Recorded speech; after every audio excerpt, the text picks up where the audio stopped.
iba't ibang sinukuan. Yan, sinukuan, iba't ibang uri ng sinukuan. Pag-usapan natin kagimat to, ay yung mga marami ng beses pinagtatalunan na itong sila daw may-ari ng sinukuang ganito, sinukuang itim. Pero number one talaga dyan, yung nahanap nila, yung number one yung kulay itim. Natatawag natin na sinukuang itim na hinahanap nila, no? Okay, pag-uusapan natin yan, kagimat, no? Para medyo malinaw-linawan din tayo sa ating mga pag-uusapan dito sa ating channel. Yan. Ito po ay hindi po nag-gain sa akin, hindi po nag-base sa akin, ito po nag-base sa iba't ibang pinupuntahan natin. Noon hindi tayo pwede mag-base lamang sa isa. Kasi po, pagka na isa lamang po ang ating pinaniwalaan at hindi tayo naging open sa ibang aral, magiging lason po sa isip natin ang pagiging isang aral. Kailangan open po tayo sa lahat ng mga iba't ibang aral, no? So, ba't bang, ba't mong uri na sinukuhan, pakikita ko sa inyo, no? Para may ka-idea po tayo, no? Ito po ay based sa mga iba't ibang napuntahan ko. Alam niyo yung kagimat si Happy Agimat, mahilig sa agimat, pero wala na mga agimat. Nasa puso ang tunay na agimat. Ito po kagimat ay mga sa pinuntahan ko. Ito lang po ay libo ng kawain po ito, no? Napasama na po kasi nagbababad po tayo nilang. Papaliwanag ko sa inyo kung ba't tayo nagbababad nilang. So, okay, magsimula tayo kagimat na tinatawag natin ito para lamang po sa maunawaan ng iba na wag po tayo magpalason sa isip natin, na malason isip natin sa isa lamang na kakayahan at isang aral lamang, no? Maging open po tayo sa lahat at irespeto din natin ang iba't ibang aral po, no? Hindi po yung kung ano lang po tinuro sa inyo ng mentor nyo, iyon lang po ang paniniwalaan nyo hanggang sa nakikipag-away na kayo. Iwasan po natin ba pagtalo sa spiritual dahil po iyan po ay maralim po ang aral ng spiritual, hindi po isa lamang. Pag-usapan muna natin ang tanyag din na isang pangalan na nakikita natin sa bundok Mount Banahaw, ang sinukuang cruces o sinukuang bagi kagimat, no? Ito po yung tinatawag na sinukuang bagi o sinukuang cruces na tinatawag natin. Siya po yung baging na may cross po sa gitna. Ayan po, mapupunan nyo, may cross po sa gitna. Ayan po, may cross po sa gitna, medyo malabo lang. O, medyo luma na to eh.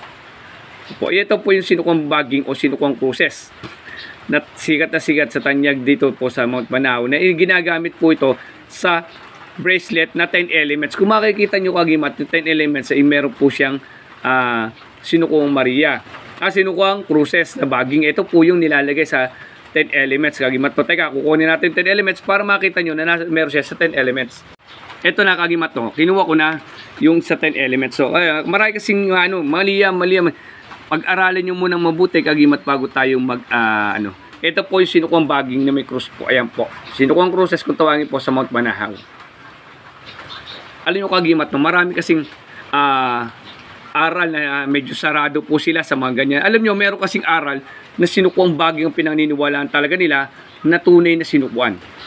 Ngayon, pag nakaharap mo yung may tangan na ganito at pinaniniwalaan talaga nito at iba tinuro mo, magtatalo lang po kayo kung hindi kayo open. Kailangan respeto nyo po kung iyon ang paniniwala nila at kung iyon na nakakatulong sa kanila, hayaan nyo po. No, nakakatulong po sa kanila, nakapagpaamo sa kanila, yan po ay nagdidepende din po talaga sa taong may tatangan. Sa sunod na kagimat, no? Yung ginagamit ko naman, kung gusto nyo ginagamit ko naman ito. Ito yung ginagamit ko kagimat. Ito yung sinukuang Maria.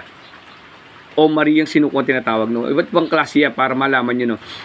Ito po siya, pag lumaki po siya ito, yung punong pinakita ko sa inyo na parang kalamyas, yan po yung sinukuang Maria. Para pa maunawaan po ninyo. No? Ito po yung sinukuang Maria. Ito po yung sinukuang Maria din. Ayan po, kaya pinutol ko po yan. Unang-una po, hindi po natin binibenta to kagimata. Pinamimigay po natin to sinukuang Maria, no? Para paalala ko lang po sa mga iba nababati ko, hindi po tayo nagbiblog na ganito para ibenta po yan. Yan po ay pinamimigay po natin. Pumunta po kayo sa bayad, bibigyan ko po kayo ng sinukuang Maria, pangontra ko. Yan po sinukuang Maria ay ginagamit po nila kontra kulam, barang. Isa po sa sumusuko ang mga kulam at barang dito po sa sinukuang Maria. No? Kaya po ginagamit po ang sinukuang Maria, pang-ipit po. Ito yung mga bagong gawa po, bagong kukuha natin. Maputi-puti po siya. Pag tumagal po siya, ganito na po nagiging kulay niya. Nagbi-brown-brown na po siya hanggang sa nangingitim-ngitim na po siya. Meron po siya mga nangingitim-ngitim na po. No? Alam niyo po, sa history ng iba, sabi naman nila ang sinukuang Maria o Maria sinukuan, siya po yung tunay na itim na sinukuan. Kasi daw po, pag tumagal na po ito inalagay nyo, nangingitay mo. Base po yan sa kanila. Okay? Pero nire-respeto natin ang iba't ibang aral. Una, sinukuhang cruces na baging na nasa 10 elements po. Ayan, no? Nasa 10 elements po yan, sinukuhang baging po, no? Ayan. Ayan. Para ipakita ko lang po sa inyo, no? Iba't ibang klase na sinukuhan na pininiwala ng iba't iba dito ang aral dito sa iba't ibang gamutan. At sa iba't ibang spiritual na mundo, no? Kagimat, no? Etong sinukuhang Maria, yan po siya. O Maria sinukuhan. Ito po, libo na kawain po ito. Sinama lang po natin sa babaran. Ayan po, nagbabad na po ako. Ang kaputol po nito kasi po hindi ko na pinutol lahat kasi nga po ay may crack po siya sa kalumaan na po na dito ma. Binababad ko yan. Pagbabad ko po niya, tatanggalin ko po yung balat niya, kagimat. Pagtanggal ng balat niya, tsaka ko siya lalagyan ng panabit upay pamahagi ng libre. Libre po natin bibigay yan. Okay? Abangan nyo lang po, kayo magpipim agad sa akin. No? No, yan po yung sinugagamit natin, no, pampasuko ng kulang barang. Pangontra din po siya. Alagaan nyo lang po ng punas ng langas at babad nyo pag hindi nyo ginagamit. No? Sumunod, kagimat, ito yung sinukuhang puti.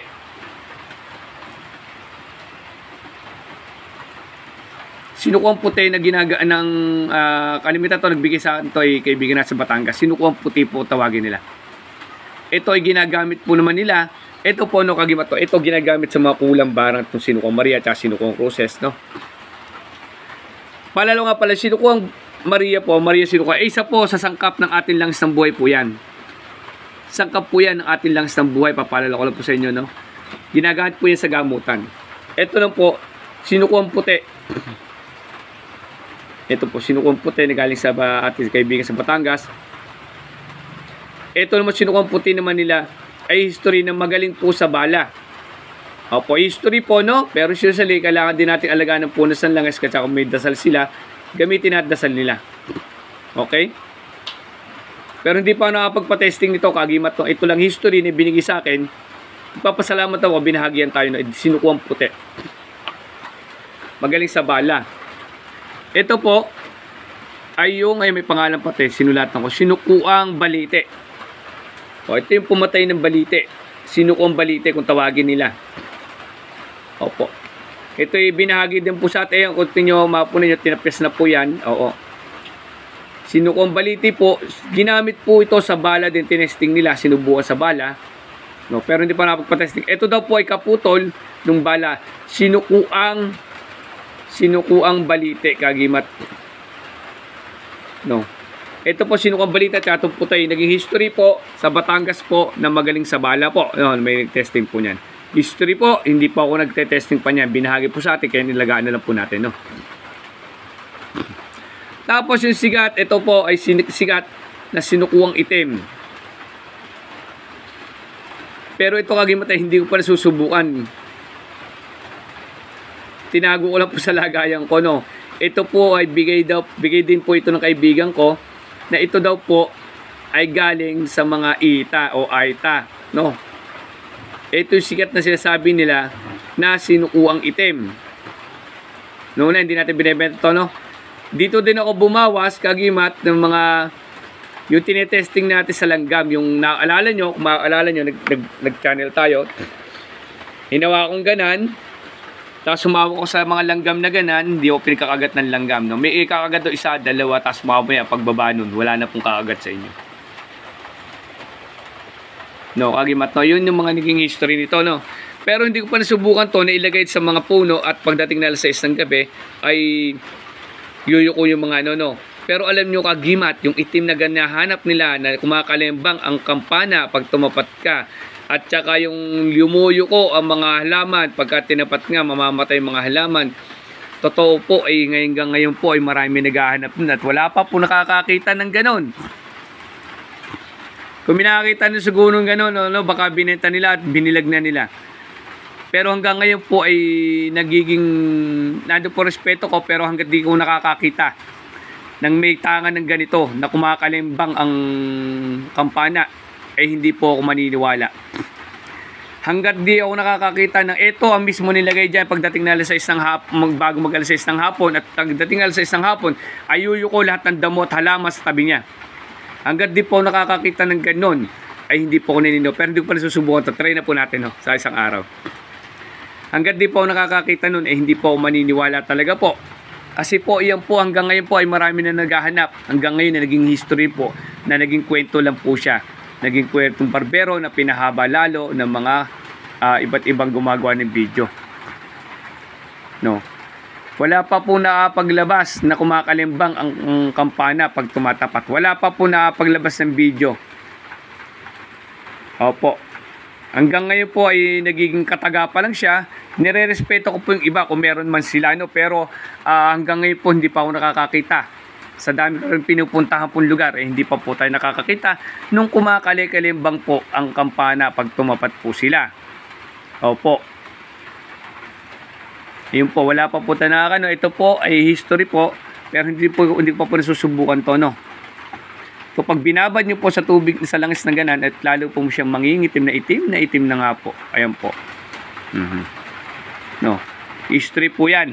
Yan po ang iba't ibang klase na sinukuan based po sa aking napupuntahan. Unang-una po, hindi ko po yan binebenta. No, kagiman to, papalala ko po, hindi po natin binebenta yan. Piniliwanag ko lang sa inyo para magkaroon kayo ng bukas na isip. Magkaroon tayo ng bukas sa isip sa iba't ibang aral, iba't ibang sinukuan, iba't ibang gamit. Hindi po sinasara natin ang isip natin sa isang aral na lamang. Diba kagimat, no? Kung kayo malinaw ang isip nyo, buksan nyo pong isip nyo. Huwag kayo magpalason sa isang aral lamang na sinukuan, na kulay itim lang, ang hinahanap nyo ay itim lamang. Sa dami na po na saradong isip po, anong nangyari po sa inyo? Naloko na kayo na naloko, at marami na kayo na magbibenta sa inyo. Hanggang ngayon, mali din pala, sabihin nyo peke. Okay, kagimat, no? Sinukuang cruces o sinukuang baging, sinukuang puti, sinukuang balete, sinukuang Maria o Mariang sinukuan, sinukuang itim. Iba't ibang klase po ng sinukuan. Kaya huwag kayo magbe-base sa isang aral lamang, mga kagimat, no? Isang dagdag aral ito para makatulong po sa inyo. Maraming salamat at God bless sa inyo lahat. Naway pagpuri sa Ama lahat ang papuri. Amen.